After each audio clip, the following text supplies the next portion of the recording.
Welcome back to the Second to None podcast, the place where conversations matter, every voice counts, and no perspective gets left behind.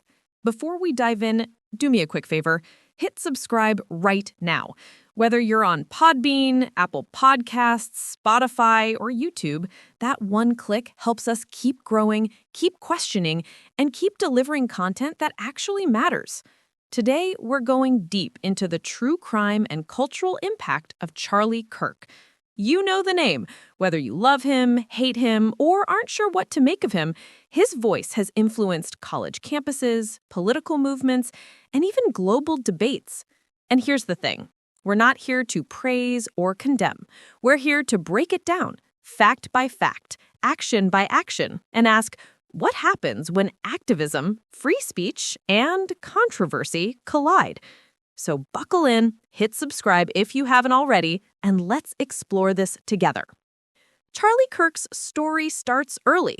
Born in 1993, he was just 18 years old when he founded Turning Point USA in 2012. Imagine that, barely out of high school and already launching a national political organization. What began as a small grassroots project turned into one of the largest conservative youth movements in America.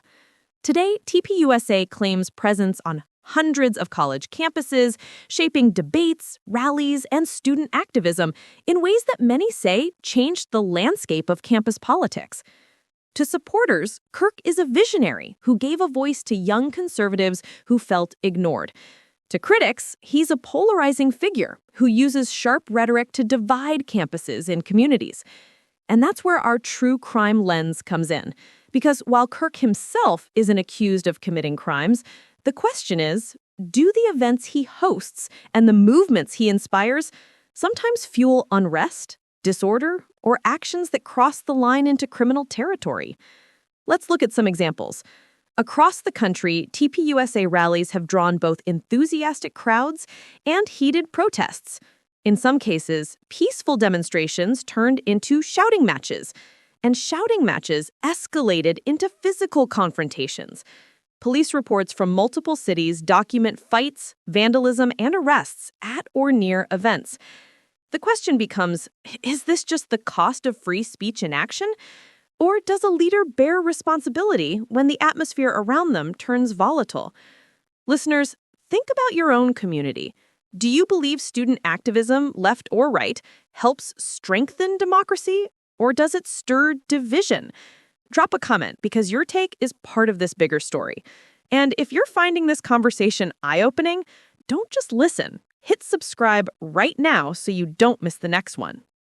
Critics of Kirk argue that his messaging, especially online, often amplifies division. Social media posts, sound bites, and speeches sometimes travel far beyond their original audience, sparking outrage or being used to justify anger. But defenders push back. They say he's simply exercising free speech, and if others react violently, that's on them, not him. They argue he encourages young people to get involved in politics, to think critically, and to push back against groupthink. This tension between expression and impact is at the heart of our conversation today, and it's why his story belongs in the true crime category of analysis. Because when rhetoric leads to real-world consequences, the line between activism and unrest becomes blurry. Let's step back and talk about media coverage. Mainstream outlets often portray Charlie Kirk as controversial, sometimes even dangerous. Alternative media, on the other hand, paints him as a fighter for freedom of speech, a rebel against censorship, and a champion of forgotten voices. That split in coverage doesn't just affect Kirk. It affects communities. Families, friends, and coworkers consume different media sources, and suddenly they're not just debating Charlie Kirk, they're debating the truth itself. And here's the real question. Do figures like Kirk cause division, or are they simply reflecting the divisions that already exist in America? That's something we'll let you wrestle with because the answer might depend on your own lived experience. Globally, Kirk's brand of activism doesn't stop at U.S. borders. His message and style have echoes in youth movements across Europe and South America. In some countries, student organizations have adopted similar strategies, challenging campus policies, hosting rallies, and framing their actions as battles for free speech. International media often points to figures like Kirk as symbols of America's fractured political culture, using him as a reference point in debates about democracy and extremism. So, whether you support him or oppose him, his reach is undeniable. What happens in one rally in Phoenix, Arizona, can quickly echo in protests in London or student debates in Brazil. That's the world we live in now, where local activism has global consequences. Do you think voices like Charlie Kirk's help democracy by pulling more people into the conversation, or do they weaken it by pushing people further apart? Let us know. Comment, engage, and remember, this podcast is built on conversation, not just commentary. Supporters describe Kirk as someone who speaks truth to power, who refuses to be silenced. Critics describe him as someone who exploits division for clicks and clout. Local communities feel the impact when rallies come to town. Businesses prepare for crowds, police prepare for protests, and campuses prepare for heated debates. These are not just abstract ideas. They are lived realities for thousands of people across the U.S. At the end of the day, Charlie Kirk remains a controversial but undeniable force in American politics.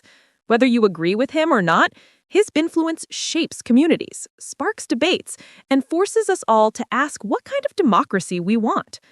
And that's why we cover stories like this, unbiased, bipartisan, and focused on connection. Because the Second to None podcast isn't here to tell you what to think. We're here to give you the facts, explore the perspectives, and ask the questions that matter. So let's wrap this up with 3 simple calls to action. First, hit subscribe right now. Don't just listen, be part of this. Second, drop us a comment, agree, disagree, or land somewhere in the middle. Your perspective is part of this conversation. And third, share this episode with a friend.